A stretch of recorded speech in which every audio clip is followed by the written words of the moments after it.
Welcome back to ABC News coverage of Election Night 2016. Here again, George Stephanopoulos. And it is 10 p.m. here on the East Coast in Times Square. Let's take a look at where things stand right now in this very close race for president. There you see it.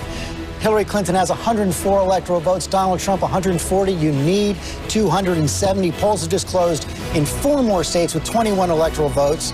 And we can say right now that Donald Trump has won another state, the state of Montana. 3 votes. Republicans carried that state in all but one election, 1992, since 1964. But it is going to Donald Trump, the Republican, this time around, and 3 electoral votes. Polls have also closed in the state of Iowa, one of our battleground states. Not enough vote in yet to say what's going to happen there with the 6 electoral votes. Voted for President Bush in 2004, close in both 2000 and 2004. Barack Obama won it twice. It's been a tough state for Hillary Clinton. We don't have enough votes in there to project it yet. And the state of Utah.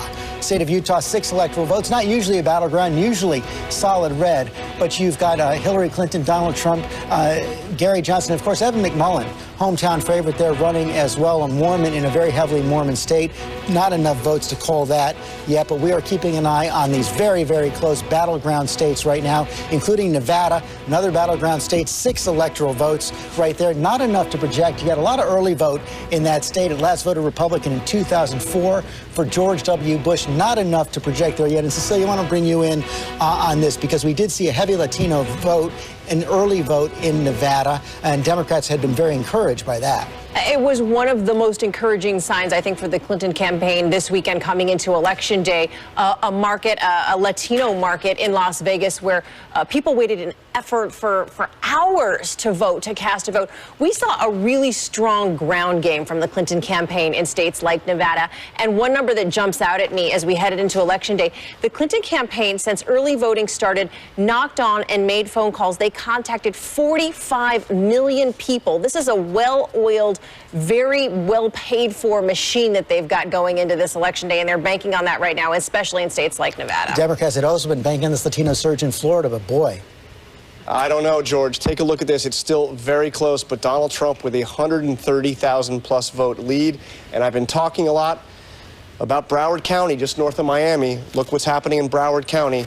98% of the vote is in, and Donald Trump still has a big lead in the state of Florida. It looks to me like he is trending towards winning the state of Florida. Tom Yamas, what are they seeing in the Trump war room? George, you know, one of our Trump metrics is to measure Twitter. The Trump campaign is sending out more and more photos of thumbs up of Donald Trump himself smiling inside that war room. I got one text, this is a wild night so far, and I just got another one from inside that war room. The mood is energetic and upbeat. Brooklyn must be nervous. Brooklyn must be nervous. Amy Robach, you're over at the New York Hilton where Trump campaign hoping to celebrate tonight. That's right, and there are a lot of people already celebrating here, a lot of shouting, a lot of chanting, and we've also heard from inside that Trump war room, one senior top aide telling us that the mood in that room could be summed up with one word: fireworks, and another one: intense. And we have tweets showing inside, actually, Trump's D.C. brand new hotel popping champagne already. People are in the mood to celebrate, and certainly at Trump headquarters, we are waiting for him to make his way here over to the Hilton at some point. We don't know when that's going to be, but a dramatic shift in mood here in the past hour, and we are all watching very closely as these returns come in. Robin Roberts, what are we seeing at the Javits Center?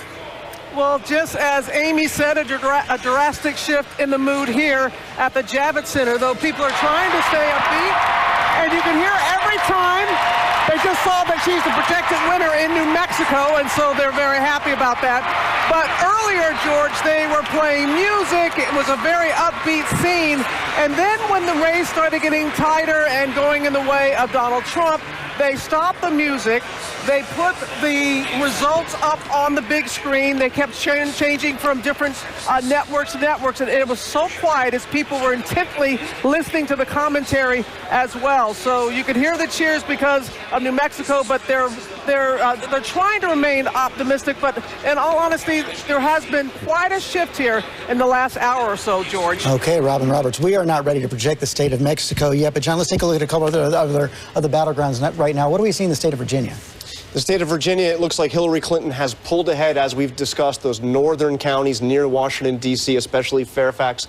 That vote is coming in. Hillary Clinton is pulling ahead in Virginia. But I think the state that we're going to be watching, if Trump takes Florida, the state that it will all come down to, I believe, is the state of Michigan. State of Michigan. The state of Michigan. Because, Matthew Dowd, if Donald Trump holds on to Florida, he's leading now in North Carolina, leading in Ohio. We don't have enough vote yet in Iowa. Those are what they call their core four. Then all he really needs is one more of those big blue states from the Democrats. Yeah, and John's right. I think as we move forward, this comes in, if this sticks with the way the numbers are, and as we know, all these are a few thousand votes, it becomes the Great Lakes state of Michigan could ultimately decide the presidency. Stephanie Cutter, nervousness in the Democratic camp? I guess that answers the question. In this camp, I think you're right. I mean, Michigan, we knew it was going to be closer. Even though we believe Florida is leaning in Trump's direction, there's still some vote out. There's big Democratic counties that have yet to report in Michigan. I think this light is just going to be later than anybody thought, but I think she's still favored to win. Let's take another look at Michigan. David Muir, what do you have some there? Indicators here from the exit polls. Take a look at this. Tom Llamas was talking about this earlier. When you ask about trade with other countries, we know Donald Trump pounded this issue during his visits to Michigan. 50% of the voters in Michigan said these trade deals takes away jobs here in America. Only 31% said the trade deals create more jobs. And look at this. When you break it down, with other countries take away jobs, if you feel like you're frightened about these trade deals, that the jobs disappear because of them, the breakdown is very clear. You went with Donald Trump, 57% to Hillary, 36%. John, I want to go to you in a second, and both of you on Michigan, but we have another call to make right now. ABC News can now project that Donald Trump has won the state of Missouri, and it's 10 electoral votes, gone blue only twice in the last 4 decades, both times for Bill Clinton in 1992 and 1996. Donald Trump, Republican, wins the state of Missouri right now, filling in the red across that map. Martha Raddatz. I just want to say this thing. We keep talking about this divide in America. The divide is about opportunity. And you look at places like Michigan, you look at places like Ohio, you look at places like Pennsylvania. Real incomes for Americans with a 4-year college degree have increased by 22%. Real incomes for Americans without have fallen by 10%. 68% of Americans aged 25 and older do not have a 4-year college degree. And it's not so much enthusiasm in these areas that's bringing out all these Trump voters. It is anger. It is frustration. It's feeling that they are really left out. And we just saw a state go to Donald Trump. Now a state is going to Hillary Clinton. We heard the Javits Center applaud when they thought New Mexico was coming in for Hillary Clinton. We can project that now as well, New Mexico, and it's 5 electoral votes for Hillary Clinton. So there you see the map right now, 150 to 109. But, John, let's go back to that state of Michigan, as you said, becoming more and more important by the hour. This is a state that Barack Obama won by 9 points. Right now, only a quarter of the vote is in, and Trump is up 5 points. Here is what's happening. Look at 3 key counties in Michigan. First, Marquette County up north in the Upper Peninsula. Look at this. Trump is beating Hillary Clinton in Marquette County. You know what happened in that county in 2012? Barack Obama won by 14 points. So Donald Trump is outperforming Mitt Romney dramatically in that county. Now, if you go back and you look at Eaton County, just outside of Lansing. Eaton County, Trump has a big lead. Again, only 35% reporting, but it's a significant sample. Obama won that county by 14 points. And then finally, historically, we always talked a lot about Macomb County. Now, only 1% of Macomb County is in, but this is the county that gave us the Reagan Democrats. The very early counting there, Donald Trump with a lead in Macomb County. So Michigan, very, very close right now. A lot of vote yet to come in the state of Michigan. Let's also pull up the state of North Carolina right now. That is another one of the core 4 for Donald Trump. And in the state of North Carolina, John, what are you seeing? State of North Carolina, again, Trump expanding his lead. This has been close all night, but Trump is expanding his lead in North Carolina. 83% in. He's got a 3 percentage point lead. Matthew Dowd. It's an amazing unfolding of the map as we watch this tonight. I mean, I had thought as the national polls were moving, all the stuff was going in the direction. But what we're seeing is a divergence, as I said earlier, a divergence between sort of the national popular vote and the votes in these states that are divided on a very rural versus urban and rural and suburban. Actually, one thing I've noticed in the numbers is Donald Trump is overperforming what anybody thought he was going to get in the suburban areas of these states. Tom Yamas, what are you seeing? What are you hearing from the Trump camp? Kellyanne Conway, we have this from her now. An hour ago, I called Mr. Trump and I said, come hang out in the war room. This is when the exit polls fade into view and the actual returns matter. She says he's energized and optimistic. We keep talking about the core four for the Trump campaign. That's Ohio, Florida, North Carolina, Iowa. They have a lot of reasons to be very happy right now, George. They are watching those numbers come in. Byron Pitts. Across the street, there's a new play called A Bronx Tale. Robert De Niro's A Bronx Tale. One of the famous lines from the play is, it's better to be feared than loved. And so it seems at this point, tonight, fear is winning out. The dark picture of America seems to be carrying the hour at this point. When you talk about the divide in this country, the storyline that's sort of emerging here, this difference between urban America and rural America. And take a look at this. I just pulled this up. The U.S. economy, you ask, is the condition of the economy not good or poor? 57% in urban America say it's not good or poor, but look in rural America, 72% say the economy needs to be fixed. You talk about right track, wrong track. Look at this nationwide direction of the country. In urban America, 53% believe we're on the wrong track, but look at that number in rural America, 71% believe this country's on the wrong path. Terry Moran. Whoever wins here, what is happening in the United States is part of a pattern across the world, and it goes beyond Brexit. It's essentially ordinary people around the world saying that the way elites have arranged the globalized world through immigration and trade and all that ain't working for them and their families. And when they get a chance to punch the elite in the face, they have. We're seeing they are sending a message to Washington, to the elite institutions across the board. Cecilia Vega. I'd just like to point out that we haven't heard from anyone in the Clinton campaign. And this is the opposite of what we normally deal with on debate nights when they feel like they've won something. They are out there screaming from the rooftops, and Tom's going, I haven't heard from anybody yet. And now it's the Clinton team that's actually remarkably quiet tonight. They do think that they're still waiting on Michigan. They knew that was going to be a late one. And they always have said the storyline out of the Clinton campaign, Brooklyn, is that Florida was not theirs. They didn't necessarily need to win it. So that Florida was their hope. That's why they went in for the kill in the last several days. That's their spin. Yes, their spin is that they didn't necessarily need it, but you saw them invest extremely heavily in that state. And if they do not win Florida tonight, there will be some tears because of that one inside Brooklyn. That's where they spent the most money, John Carl. They spent the most money. She went there to Florida more than any other state. Trump spent the most money. He went there more than any state. It really did come down to Florida. And looking now, 95% reporting he still has that significant lead, well over 100,000 votes. The other state I'm watching is New Hampshire, another state that 4 years ago, Mitt Romney actually had a home in New Hampshire. He's actually partly from New Hampshire, just like he was partly from Michigan. And he lost handedly to Barack Obama. And look at this, almost half the vote is in, and Donald Trump has a 3 percentage point lead. And if Donald Trump wins New Hampshire and Michigan plus his core four, yeah, if he does that, take a look at the possibilities. If you look, again, we had 12 battleground states. Virginia, say that goes towards Clinton, she's up there. Pennsylvania, Wisconsin, she takes all those states that we've thought all along she's going to win. She seems to have a pretty clear path to 270, but now, because of what's happened, if you put Florida in Trump's camp, if you put North Carolina in Trump's camp, if you put Ohio in Trump's camp, and Arizona, 254. He now actually has a couple of paths to get to 270. All it takes is Michigan right there. All it takes is Michigan. Michigan does it. If he doesn't do Michigan, he could also do New Hampshire and Nevada.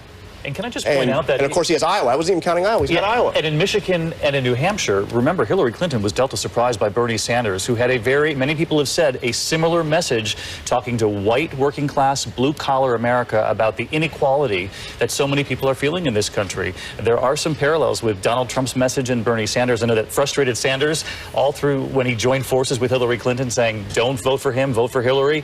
But a lot of people on the ground feel like there's something that resonates about the arguments both of them made. And we remember when Hillary was surprised in the primary campaign. Our friends at 538 had it as a 99% chance that Hillary Clinton would win the Michigan primary, and she lost to Bernie Sanders. And let's go to our friends at 538 right now. Nate Silver is joining us right now. And Nate, a pretty dramatic change in your forecast now. Well, it's not about our forecast. It's about the fact that we haven't had any swing states called yet, and those are states that Clinton was supposed to win. Michigan, Pennsylvania, Wisconsin. Those states are all correlated, meaning that if you have problems with white working class voters, if you don't turn out African Americans, then you potentially lose those states or win by a razor-thin margin. I mean, she is in profound trouble right now in the Electoral College. Profound trouble in the Electoral College, and you were pointing out for a while that Donald Trump had a better chance in the Electoral College than he did in winning the national vote. But I also want you to address another question that I think a lot of people are going to be asking right now. We did see a convergence of the high-quality national polls over the course of the last week at around a 3 to 4 point lead for Hillary Clinton, and we'll see what comes in at the end. And some people had always been talking about the possibility of a systematic bias in the polls, that they were going to be missing Trump voters. Any sense that's what's happening? Well, first of all, our model at least always show this potential for a split, where I think Clinton might be the favorite still to win the popular vote. She'll rack up huge margins in California and here in New York and everything else. But we said she is not performing that well in the Midwest, and that could prove to be her downfall in the Electoral College. But also polls at the end, sometimes it's not the last poll that's the most accurate because pollsters hurry. They don't want to be out of line. And therefore, it's the next to last poll sometimes. That was the honest opinion of the pollster, and those showed a very competitive race. And as we were, just to repeat one more time, as we were coming into the day, you had your projection above 70% for Hillary Clinton. Where is it right now? I mean, I would look at betting markets, which say that Donald Trump is a narrow favorite to win the Electoral College. Okay, Nate Silver, thanks very much. As we saw both campaigns closely watching these results come in, millions still heading to the polls out west, voters in the final 6 states still casting their ballots. We'll be right back.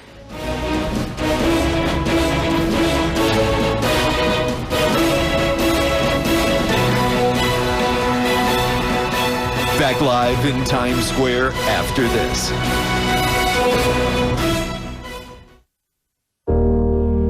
ABC News live coverage of Election Night 2016 is sponsored by Hulu. And it is Election Night 2016. We are right here in Times Square. What a dramatic night. What a close election. I want to go straight to these battleground states. John Carl, been talking about the possibility. You just heard Nate Silver. They're looking at the betting market, starting to predict a Donald Trump victory. They had not been doing that for several weeks, for several months. In fact, let's look at the paths that could get him there. I see two paths for a Donald Trump victory if he wins the state of Florida, and that is trending in that direction. So if you put Florida in his column and you assume he wins Ohio, where he is up, Iowa, Arizona, North Carolina, places where he is up, here's what he can do. The first thing he can do is win Nevada and New Hampshire. And that gets him to exactly 270. But again, George, it assumes he wins the 2nd congressional district in Maine, which tells you why they were spending so much time there.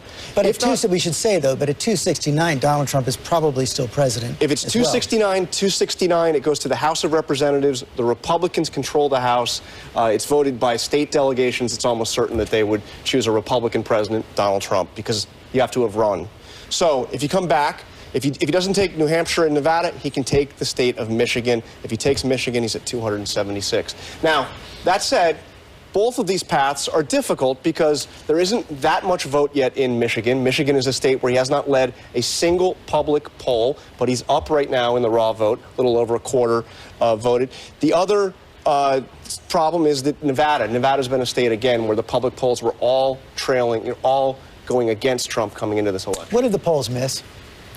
Oh, they missed the surge of the vote, of his vote, of the margins that he was going to get among non-college educated whites. Because as we've looked through the numbers, Hillary Clinton's getting overwhelming numbers with non-whites. There was a non-white turnout that unlike that we've ever seen. There was only 70% of the vote was white. And so what's happened, and she got college educated white women. What's happened is non-college white men by a huge margin went to Donald Trump. And we've got to take a quick break, but before we go, a big state for Donald Trump. Donald Trump has won the state of Ohio. Donald Trump wins the state of Ohio, one of his core 4. You saw it right there, a big victory there for Donald Trump. There you see it. Key state, no Republican is ever winning. Without winning Ohio, Donald Trump has won it. We'll be right back.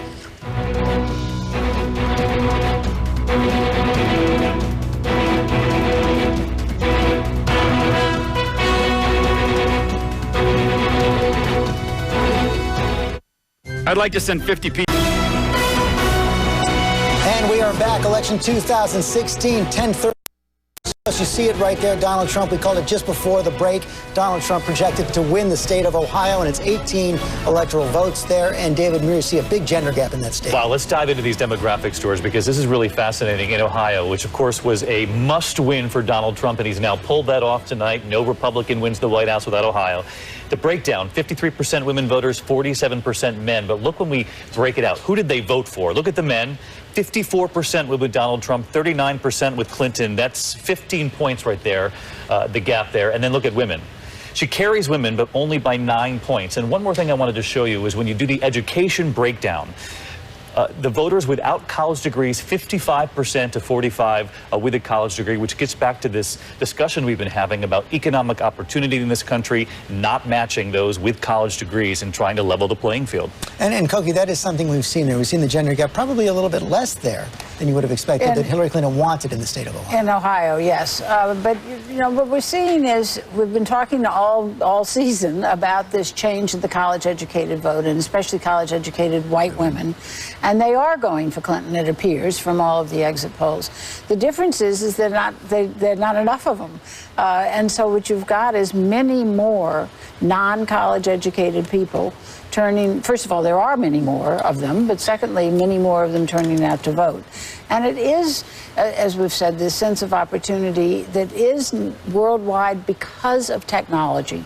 And so what you're seeing is people being left behind by the technological revolution in a way that is very similar to the Industrial Revolution, where they are really, their lives are so disrupted that they don't recognize them, either in terms of their day-to-day economic life or their neighbors. Their neighbors are different people from what they used to be. Their kids might be doing something, might be involved in a gay relationship that they never expected.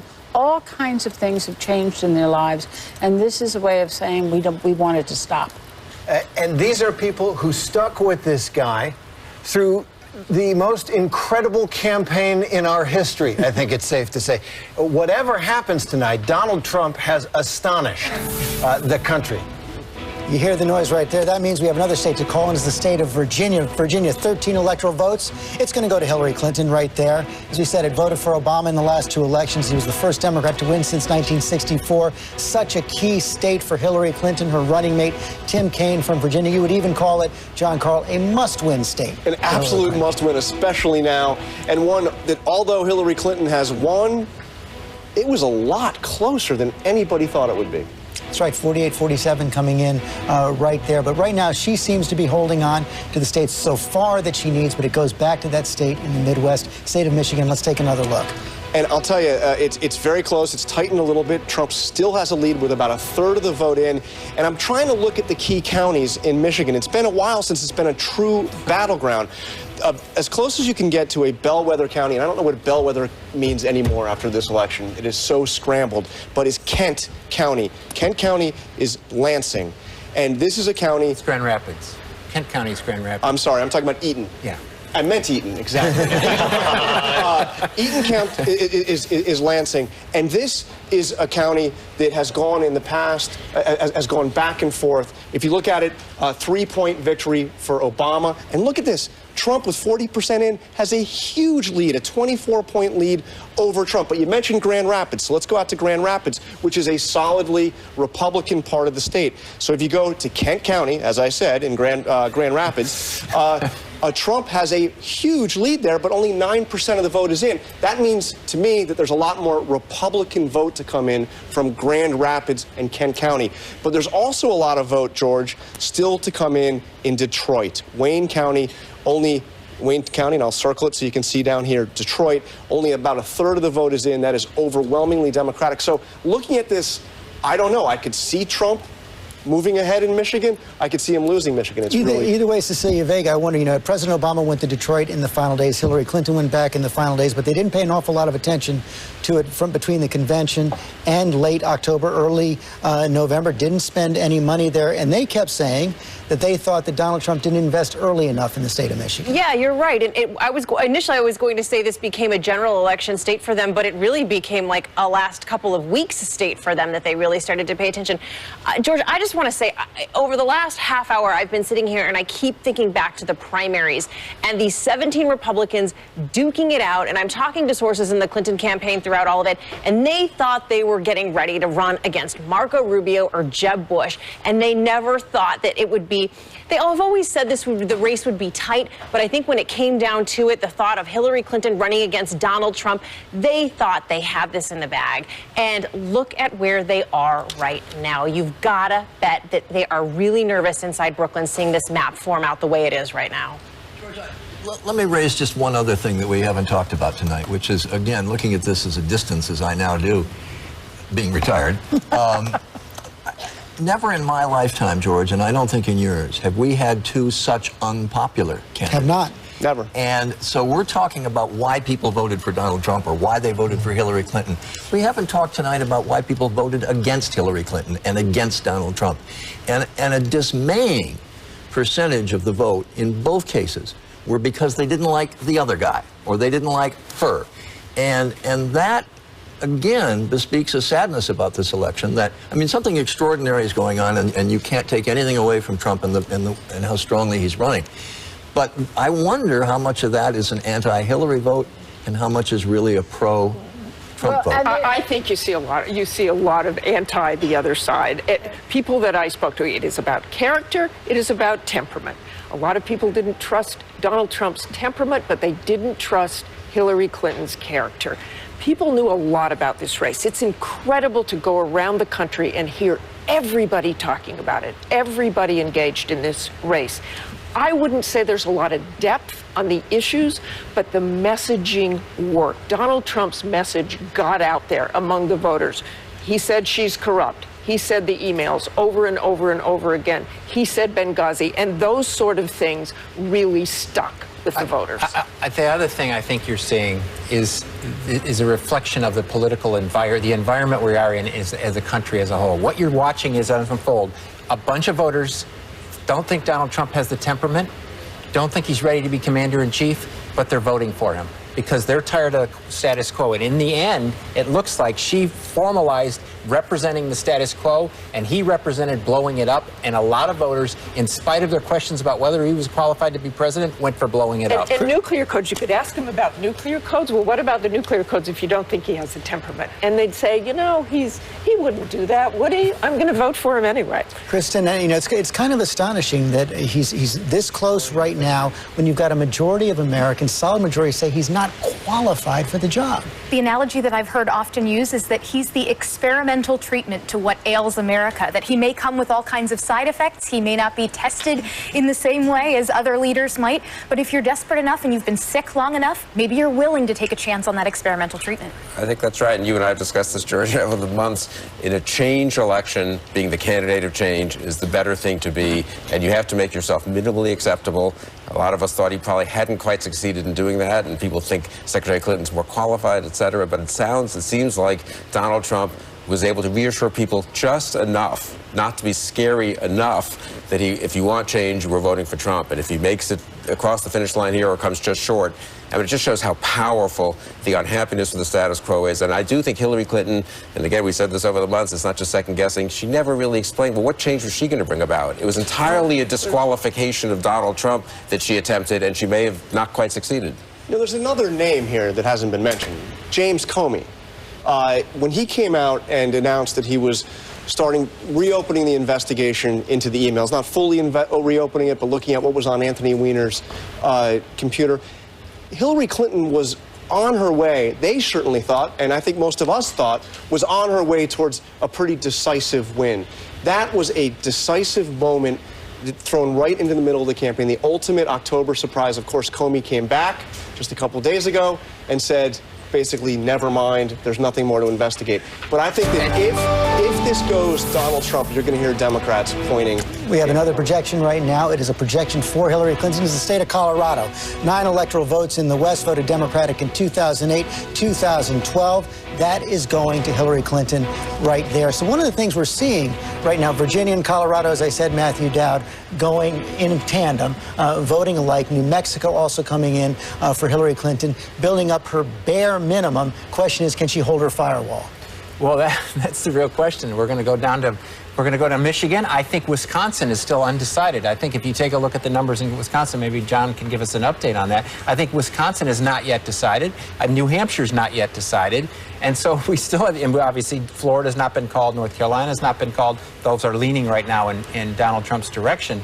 This is going to be a long time. Okay, I want to go, John, why don't you pull up Wisconsin? In the meantime, let me go to Clayton Sandell in Denver. You hear those cheers behind you, Clayton.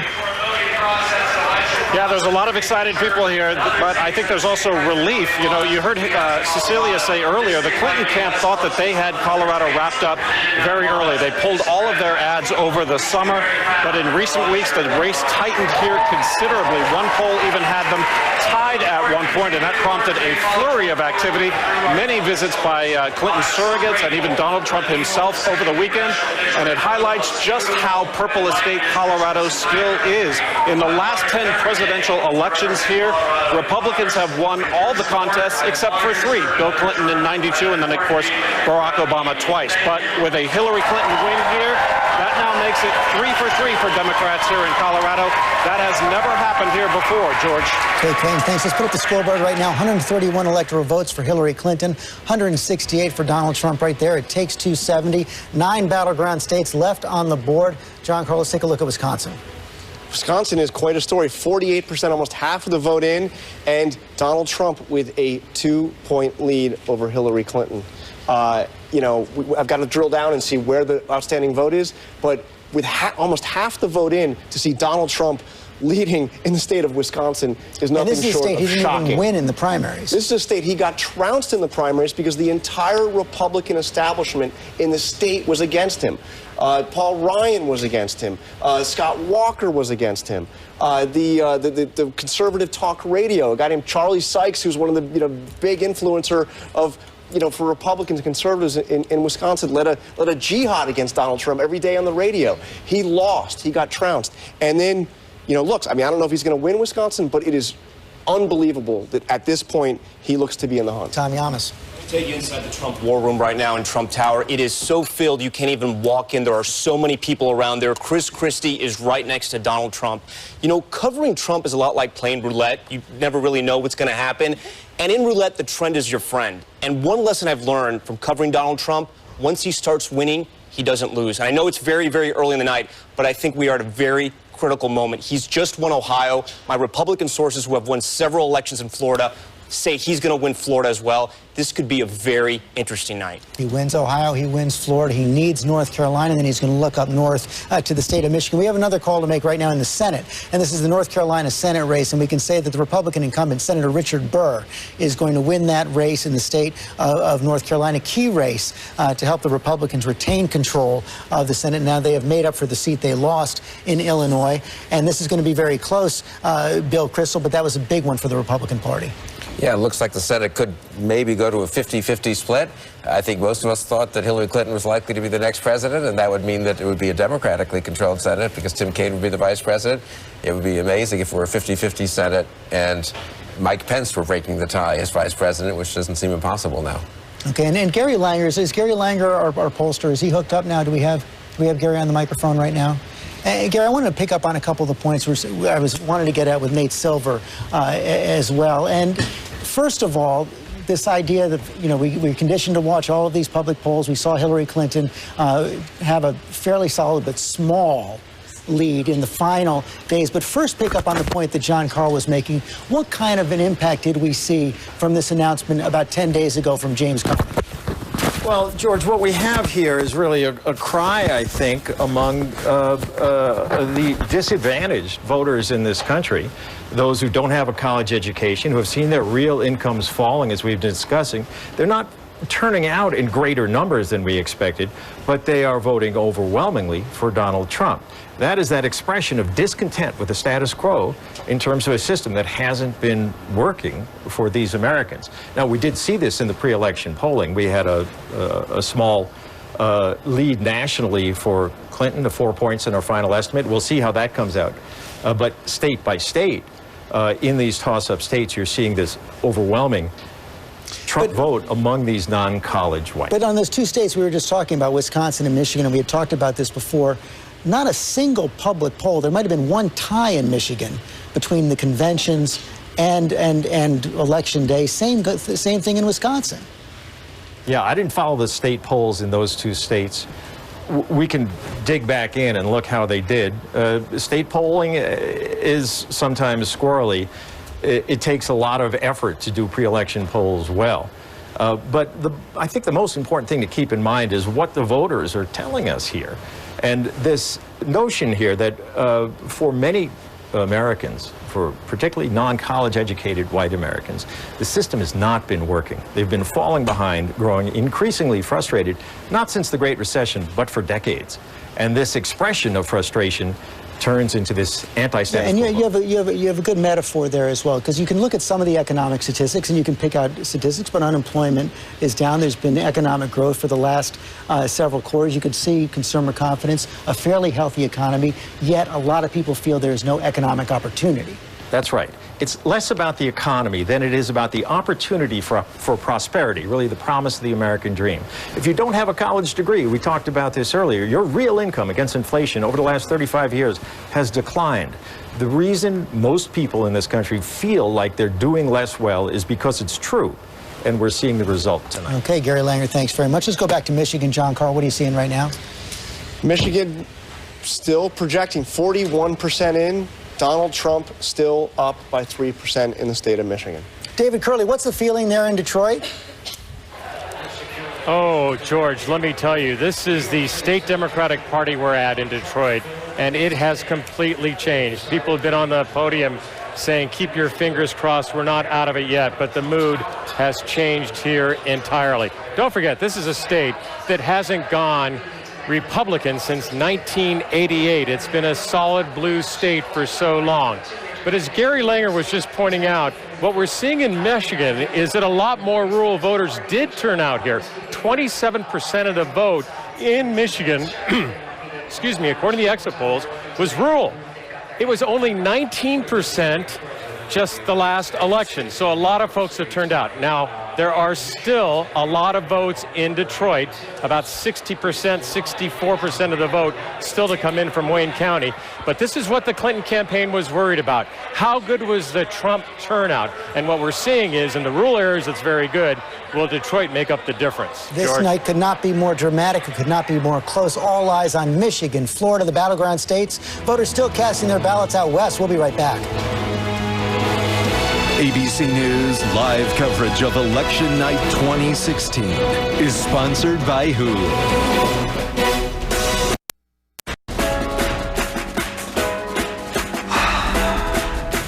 Well, all right.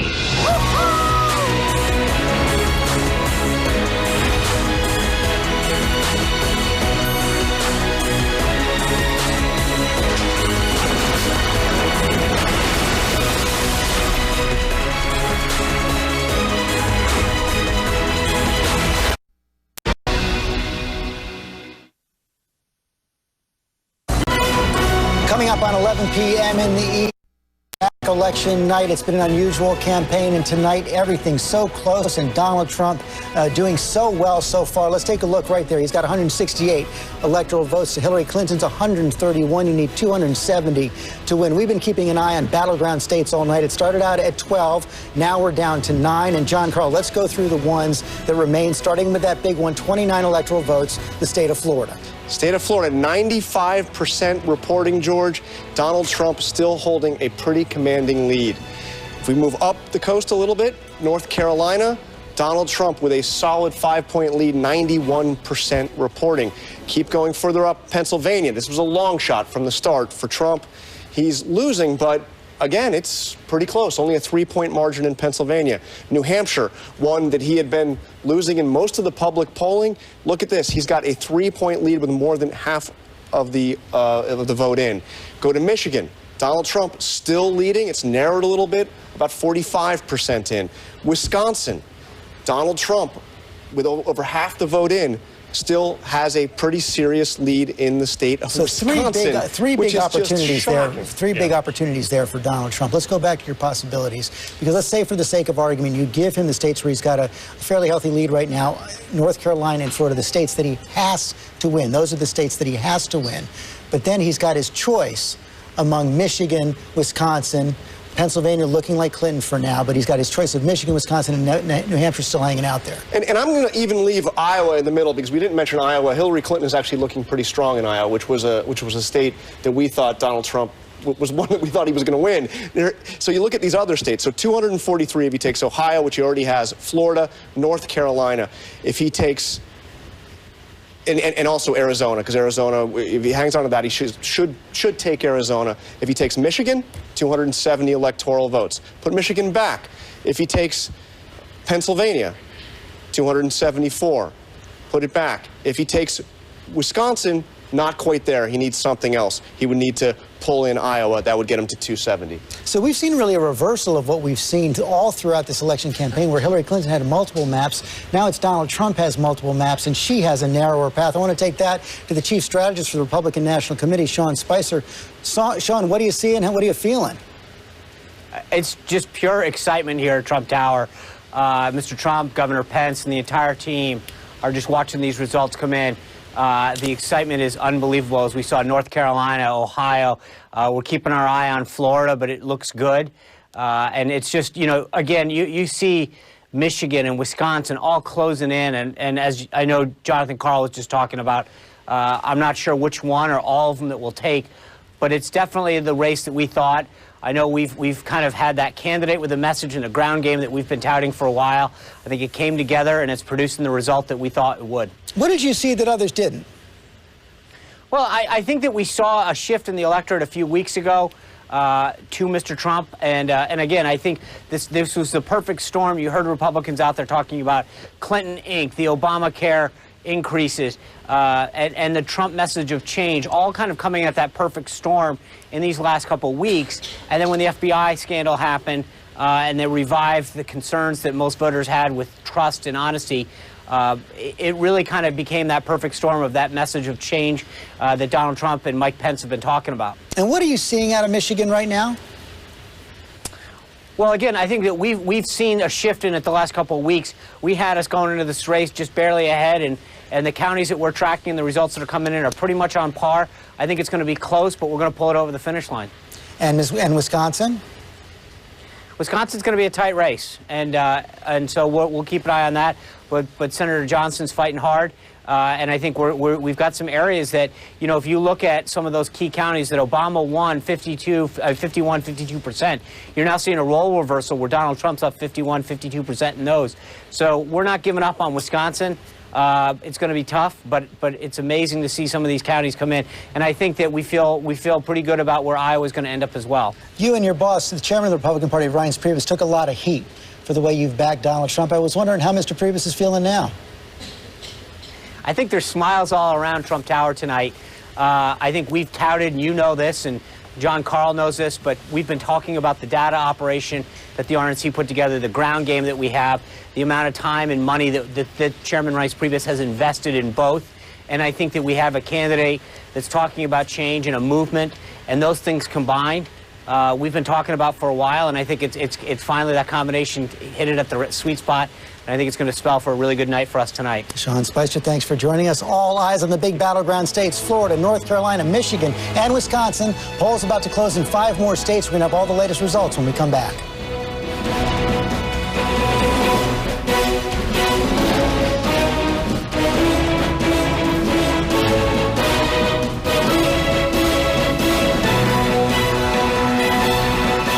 After an election year like this,